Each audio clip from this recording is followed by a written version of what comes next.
Hello friends, जय श्री राम। देखो, वैसे मेरे पास बहुत सारे कमेंट आ रहे थे कि मैं आप लोगों को पढ़ाऊँ कि जैसे मैंने राजा राम मोहन राय पढ़ाया था उस तरीके से मैं पढ़ाऊँ। ठीक है, देखो मैं पढ़ा तो दूँगी, क्लासेस मैं आज से स्टार्ट करने वाली हूँ और कौन सा टॉपिक पढ़ाऊँगी वो तो जब मैं पढ़ाऊँगी तभी बताऊँगी। और आज मैं क्लास ज़रूर दूँगी। पहले तो मैं ये बता दूँ, ये वीडियो पूरा देखोगे तो पता चलेगा कि आज की वीडियो में मैं किस बारे में बात कर रही हूँ। देखो, वैसे तो आपने थंबनेल देखा है कि 80-20 का नियम। अगर हमें सिलेक्शन लेना है तो किस तरीके से लेना है, किस तरीके से हमें पढ़ना चाहिए, हमारा सिलेबस कम समय में कैसे कंप्लीट करना चाहिए। और हाउसवाइफ को ये वीडियो 100% देखना चाहिए क्योंकि उन्हें कम समय मिलता है। ठीक है, इसीलिए क्योंकि देखो ये चीज़ मैंने अप्लाई की थी जब मैंने सीटेट और रीट का एग्ज़ाम दिया था और मेरे पास टाइम 1.5 से 2 महीने का था।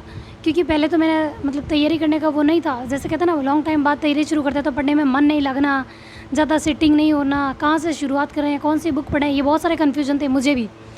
तो मैं इस चीज़ों से मैं निकल कर आई हूँ कि मैंने ये चीज़ आजमा के देखी है कि किस तरीके से पढ़ा जाए कि हमारा सिलेक्शन हो जाए। जैसे मैंने फर्स्ट टाइम में ये चीज़ सीटेट भी मेरा क्लियर हुआ था और रीट भी क्लियर हुआ था, इसी तरीके से मैंने पढ़ा था। इसलिए अब मैं चाहती हूँ कि मैं लास्ट टाइम में अगर फर्स्ट ग्रेड की तैयारी कर रही हूँ कि मुझे इसी साल सिलेक्शन चाहिए तो मैं इस तरीके से पढ़ूँगी तो मेरा नंबर आ सकता है। मेरा पूरे चांस रहेंगे नंबर आने के, क्योंकि मैं अपनी कोशिश पूरी करूँगी और आपके नंबर आने का भी चांसेस पूरा रहेगा। देखो, अपनी मेहनत अपन पूरी करेंगे, बाद में कुछ मदद हमारी भगवान कर देंगे, है कि नहीं। क्योंकि अच्छा सोचने और अच्छे तरीके से मेहनत करने वालों की भगवान मदद ज़रूर करता है। तो देखो, जो थंबनेल में बताया हुआ है उसके बारे में देखो, थंबनेल पे सारी चीज़ें नहीं आ सकती, वीडियो पूरा देखोगे तब पता चलेगा। ठीक है, तो देखो ये है हमारे फर्स्ट ग्रेड हो या सेकंड ग्रेड हो या रीट हो, किसी भी चीज़ की आप तैयारी कर रहे हो ना, उसमें ये 80-20 का नियम बहुत काम आएगा। और वो किस तरीके से देखो, जैसे कि मैं सिर्फ फर्स्ट ग्रेड का एग्जांपल देके बता रही हूँ। फर्स्ट ग्रेड में जो हमारा फर्स्ट पेपर और सेकंड पेपर है दोनों, जैसे 40 से 40% हमें लाना कंपलसरी है, ये तो सबको पता है। और हमारा जो अंकों का विभाजन था सिलेबस में वो बदल गया है, कहाँ से कितने भी क्वेश्चन आ सकते हैं ये भी देख लिया। लेकिन हमें जो पहले सिलेबस में अंकों का विभाजन था उस आधार पर लेते हुए जो 2022 में क्वेश्चन पेपर आए हैं कि कहाँ से ज़्यादा क्वेश्चन जिस टॉपिक से पूछे गए हैं, और देखो क्वेश्चन पूछने का भी तरीका बदल चुका है, तो हमें वो किस तरीके से करना है। वो नियम है 80-20 का, वो हर जगह काम आता है। मैंने भी इसके बारे में पूरा सर्च करके पढ़ के उसके अप्लाई किया मैंने मेरे ऊपर, उसके बाद मैं आपको ये चीज़ बता रही हूँ। मैं इतने टाइम से बताना चाह रही थी लेकिन मैं भूल गई, मुझे याद नहीं आ रहा था। जैसे अंकों का विभाजन और वेटेज का तो मैंने आपको बता दिया था, हिंट दे दिया था, लेकिन एग्जैक्ट नहीं बता पाई थी, वो आज बता देती हूँ। ठीक है, देखो हाउसवाइफ को मैं इसलिए कह रही हूँ क्योंकि समय कम मिलेगा, सिलेबस कंप्लीट करना होता है, रिवीजन करना होता है, टेस्ट पेपर देने होते हैं, याद करना होता है, लॉन्ग टाइम तक याद किस तरीके से रखें, बहुत सारी दिक्कत आती है। और जो प्राइवेट सेक्टर में जॉब कर रहे हैं उन्हें भी तैयारी करनी है, तो किस तरीके से करें कि सिलेक्शन हो जाए। तो देखो, अगर हमें सिलेक्शन लेना है तो हम अब इस तरीके से करेंगे। देखो, जैसे हमारा अंकों का विभाजन है, ओल्ड क्वेश्चन पेपर दिए हुए हैं, तो हमें किस तरीके से करना है। देखो, सबसे पहले मैं हिस्ट्री से शुरुआत करूँ। जैसे मैंने टारगेट दे रही थी तो हिस्ट्री का दे रही थी, और ज्योग्राफी मेरा सब्जेक्ट है तो मैं वहाँ से दे रही थी। ठीक है, आपका जो सब्जेक्ट है आप वहाँ से अपने आप टॉपिक लो सब्जेक्ट का, तो और फर्स्ट पेपर का मैं दे दूँगी, जैसे सेकंड पेपर का मैं दे रही हूँ साथ में, लेकिन मैं सिर्फ ज्योग्राफी का दे सकती हूँ। दूसरे सब्जेक्ट का मेरे पास सिलेबस नहीं है, ना मैं डाउनलोड कर रही हूँ, ना मैं दे पाऊँगी, सॉरी। मैं सिर्फ ज्योग्राफी और हिस्ट्री का ही दूंगी, फर्स्ट पेपर का दूंगी, कंप्लीट दूंगी, लेकिन अभी हिस्ट्री चल रही है तो हिस्ट्री का ही दूंगी, टारगेट दूंगी। अभी वापस से स्टार्ट कर देंगे अपन, ऐसा नहीं कि शुरुआत नहीं करेंगे। और मैं पढ़ाना भी स्टार्ट कर दूंगी समय रहते हैं। कौन सा कहाँ पढ़ाऊंगी, किस तरीके से पढ़ाऊंगी, वो डिस्क्रिप्शन में मैं लिंक शेयर करती रहूँगी। ठीक है, तो वहाँ से वीडियो देखो शेयर भी करना। तो देखो, जो नहीं पढ़ पा रहे हैं उनके लिए भी वो काम आ जाएगा कि भाई देखो, ऐसा तो नहीं है ना, किसी की मदद करोगे ना तो उनसे आपको दुआ ही मिलेगी, हाँ यार उसने अगर मुझे ये भेजा है। सबसे बड़ी बात क्या है, शेयर करने से पता, अगर आप पढ़ाई भी कर रहे हो और किसी चीज़ को आपने कोई शेयर भी कर दी है और वो किसी के काम आ जाए और उसके भी अगर सिलेक्शन होता है ना, तो वह कहेगा यार सच में उसकी वजह से वह भगवान उसका भला करे हमेशा, दुआएं ही मिलेगी आपको। अगर आपके कहीं चांस कम नंबर के या ऐसे भी कुछ होता है ना, तो दुआएं आपके साथ दे ही देगी। कई बार ऐसा होता है, याद रखना, दवाओं से ज़्यादा दुआएं काम आ जाती है। तो वीडियो को आप शेयर ज़रूर करना, क्या पता किसी का भला हो जाए। ठीक है, जैसे कि अपन बोलते हैं ना, डूबते को तिनके का सहारा, जैसे मैं कई बार ये लिखती हूँ, तो क्या पता उनको भी मोटिवेशन मिल जाए, कुछ पढ़ने का तरीका मिल जाए, हिंट मिल जाए, वो भी शुरुआत कर दे, जो छोड़ने वाले हो उनकी भी शुरुआत हो जाए। तो देखो, अब हम अपने मुद्दे पे आते हैं कि किस टॉपिक में मैं बात कर रही हूँ। 80-20 का जो हम बात कर रहे हैं ना नियम, उसके बारे में। तो देखो, हमारे सिलेबस में कुछ हिस्सा ऐसा होता है जहाँ से क्वेश्चन ज़्यादा आते हैं, और कुछ हिस्सा ऐसा होता है जहाँ से क्वेश्चंस कम आते हैं लेकिन कम आते हैं। लेकिन हमारा 40% का क्राइटेरिया हमें जो मेरिट की तरफ या सिलेक्शन की तरफ लेके जाएगा ना, उनका हमें पहले ध्यान देना है, वो चीज़ें हमें पहले कंप्लीट करनी है। कि जहाँ से हम कम टाइम में पढ़कर भी ज़्यादा नंबर ला सकते हैं। यानी कि एक टॉपिक के भी अगर 3 क्वेश्चन आ रहे हैं तो सोचो एक टॉपिक में से 3 क्वेश्चन आ जाएंगे, नहीं तो हम 3 टॉपिक पढ़कर भी एक क्वेश्चन आएगा हर टॉपिक से, तो फ़ायदा कहाँ है? एक टॉपिक में 3 क्वेश्चन वाला है या 3 टॉपिक पढ़ के एक क्वेश्चन हर टॉपिक का, तो फ़ायदा हमें कहाँ पे कि एक टॉपिक पढ़ के 3 क्वेश्चन। तो हमें क्या वेटेज का ध्यान रखना है। जैसे हमें पुराना वेटेज देख के चलना है कि हिस्ट्री से इसी क्वेश्चन आ रहा है तो पुराना पेपर देख लेना है कि कौन से टॉपिक से ज़्यादा क्वेश्चन आए हैं, किस तरीके से पूछे गए। जैसे कि गुप्त काल से 100% क्वेश्चन आ रहे हैं, हिस्ट्री में से कहाँ से क्वेश्चन आ रहे हैं, हमें ये चीज़ नोटिस करनी होगी। देखो मैं टॉपिक तो सारे कवर करवाऊँगी, ठीक है, और मैं ये बताती रहूँगी कि कहाँ से क्वेश्चन आ चुके हैं, किस तरीके से आ रहे हैं, क्योंकि मैं प्रीवियस ईयर्स के क्वेश्चन पेपर देखते हुए मैं आपको बताऊँगी, ठीक है। कुछ चीज़ें मुझे ऐड करनी होगी तो मैं ऐड कर लूँगी। देखो हो सकता है कभी कभार मैं नोट से पढ़ा लूँ, लेकिन कभी कभार मुझे बुक से भी पढ़ाना पड़ सकता है, क्योंकि ज़रूर नहीं कि मुझे इतना टाइम मिले। हाँ मेरा रिवीजन हो जाएगा, मैं भी अच्छे से समझती हूँ, लेकिन इतना देखो लिखने में टाइम चला जाता है मेरा, क्योंकि मुझे मेरा सेकंड पेपर अच्छे से मजबूत करना है, क्योंकि मेरा बेस कमज़ोर है। हाँ मैंने एनसीईआरटी वगैरह पढ़ी, लेकिन मैं 11-12 में पढ़ा नहीं, फिर लॉन्ग टाइम बाद मैंने वापस पढ़ाई शुरू की है, तो मुझे भी वो सब कवर करना है और अच्छे तरीके से करना है। मैं किस तरीके से ज्योग्राफी करती हूँ, साइकोलॉजी करती हूँ, वो मैं डिस्क्रिप्शन में लिंक शेयर कर दूँगी, उस तरीके से कर रही हूँ। आपको भी अगर वो पढ़ना है तो आप मेरे को कमेंट करके ज़रूर बताएं। पहले हिस्ट्री का आया था तो मैं हिस्ट्री ज़रूर बताऊँगी। तो देखो हमें वेटेज लेके चलना है। सबसे पहले देखो सिलेक्शन में सबसे मतलब जो लोग हैं ना कम समय में यानी कम टाइम 2-3 महीने पढ़कर भी सिलेक्शन ले लेते हैं, पता है क्यों?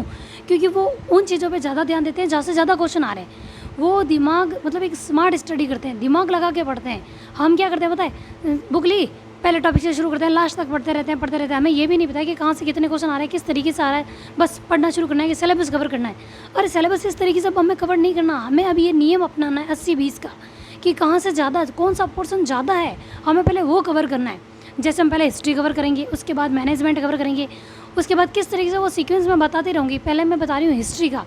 देखो जिस समय जो चीज़ पढ़ रहे हैं ना उसके उस समय हमारे दिमाग में कोई दूसरा सब्जेक्ट नहीं आना चाहिए, दूसरी बुक्स के बारे में बात नहीं होनी चाहिए। जब हमारा ध्यान है ना, दिमाग थोड़ा डाइवर्ट हो जाता है ना कि यार ये तो हम पढ़ लेंगे, उसके बाद वो कहाँ से पढ़ेंगे, उसके लिए कौन सी बुक है, वो पूछना चालू कर देते हो, तो वो गलत है। जिस समय जो मैटर हमारे पास है वो पहले कंप्लीट करो, उसके बाद नेक्स्ट का देखा जाएगा। अब सोचो कि नेक्स्ट का अचानक कहाँ से मिलेगा, कब बताएंगे, टाइम लग जाएगा, ऐसा कुछ नहीं होगा। मैं आपके साथ जुड़ी हुई हूँ और मैं ज़रूर बताऊँगी जहाँ, क्योंकि मैंने बुक्स को पढ़ के ये देखा है कि कौन सी बुक्स थोड़ी ईजी है, कहाँ से क्वेश्चन आ रहे हैं, प्रीवियस चीज़ के क्वेश्चन पेपर देखती हूँ, सब चीज़ देखते हुए कर रही हूँ, क्योंकि मुझे भी इस बार सिलेक्शन लेना है। जैसे कई बार कमेंट आता है कि मैं कौन सी पोस्ट पे हूँ, क्या कर रही हूँ। मैं सिर्फ एक स्टूडेंट ही हूँ, मैं तैयारी कर रही हूँ, लेकिन आपको बता रही हूँ ताकि आप वो गलतियाँ ना करें जो मैंने पहले गलतियाँ कर दी है। देखो जो असफल इंसान होता है ना वही आपको अच्छी शिक्षा दे सकता है कि मतलब किस तरीके से पढ़ना चाहिए, क्या तरीका होना चाहिए, क्योंकि मैंने ये गलतियाँ की, आप वो गलतियाँ ना करो। सिलेक्शन होगा ऐसा ज़रूरी नहीं कि जिनका सिलेक्शन हुआ वो आपको, जैसे कोई होता है ना फर्स्ट टाइम में सिलेक्शन ले लेता है, किस तरीके से पढ़ा है उसको ज़्यादा याद होता है, फर्स्ट से लगा के लास्ट तक वो सारा सिलेबस कंप्लीट करता है, उसको अच्छे से याद होता है और सिलेक्शन हो जाता है, फिर वो अपना तरीका बताता है। तो ज़रूरी नहीं है वो तरीका हमारे काम है, क्योंकि हमने वो शुरू से लास्ट तक किया, हमने भी सिलेबस कवर किया है, लेकिन हमें वो इतना याद नहीं रहा तो हमारा सिलेक्शन नहीं हुआ। तो हमें अलग तरीके से चलना है, ज़रूरी नहीं है उस तरीके से चलेंगे पूरा सिलेबस याद रहे ना रहे, कुछ भी हो सकता है, कवर हम भी करेंगे। हमें याद रखने का तरीका भी मैं बताऊंगी किस तरीके से रखेंगे, लेकिन देखो सबका दिमाग अलग अलग काम करता है। तो हमें इस तरीके से चलना है कि एक टॉपिक से अगर 2-3 क्वेश्चन आ रहे हैं तो हमें पहले उस पर ध्यान देना है, किस तरीके से पढ़ना है कि वो हमारे दिमाग में छप जाए, प्रीवियस चीज़ के क्वेश्चन पेपर वगैरह सब कुछ देख के उस तरीके से पढ़ना है हमें, क्योंकि सिलेक्शन लेना है। और याद रखना एक चीज़ बोल रही हूँ, 80-20 का नियम आपको सिलेक्शन की तरफ लेके जाएगा। और हाउसवाइफ को देखो टाइम कम मिलता है, अगर वो इस तरीके से चलेगी तो ज़्यादा रहेगा। तो देखो ये 80-20 का नियम में वो है कि जिनका वेटेज ज़्यादा है, जहाँ से क्वेश्चन ज़्यादा आ रहे हैं, उनके प्रीवियस ईयर्स के क्वेश्चन पेपर हमें हद से ज़्यादा करने हैं, जहाँ से जितने भी मिल जाए, चाहे वो स्टेट लेवल का हो या सेंट्रल लेवल का, जहाँ पर भी जो एग्जाम हो रहा है उस टॉपिक से रिलेटेड अगर कोई क्वेश्चन मिलते हैं आपको तो वो आपको कर लेना है। बुक्स मैंने बता दी है, सभी की बताइए। अब आप बोलोगे कि हिस्ट्री के फर्स्ट पेपर के ऑब्जेक्टिव क्वेश्चन पेपर हम कहाँ से करें, तो वो दिक्कत तो मेरे साथ भी है, मैं भी कहूँगी यार मुझे भी बता दो, मैं कहाँ से करूँ। तो देखो जैसे कमेंट आया था कि जीजीडी को वो 0 मानते हैं, देखो ऐसा नहीं है, सबके साथ ऐसा नहीं होता। हो सकता है वो आपको अलग तरीके से लगे, मुझे अलग तरीके से लगे, मतलब मैं पॉजिटिव ले रही हूँ, आपने होगा भाई मिस्टेक हो जाती है ना, तो मेरे साथ भी ऐसा होता है। अगर मुझे किसी बुक से मेरे भले उससे क्वेश्चन आए हो लेकिन मुझे याद नहीं हो तो मैं कहूँगी ये बुक ख़राब थी, लेकिन हमें ऐसे नहीं करना। देखो मैं एक ही बुक बता रही हूँ पवन बवरिया की, मैं सिर्फ वही पढ़ूंगी, उसके ऑब्जेक्टिव क्वेश्चन पेपर, जीजीटी से question paper, old question paper या पवन बवरिया की ऑब्जेक्टिव क्वेश्चन पेपर आ जाएगी वो पढ़ूंगी। बस फिलहाल तो मेरा दिमाग यही चल रहा है पवन बवरिया का, मेरे दिमाग में सिर्फ एक ही नाम सेट है।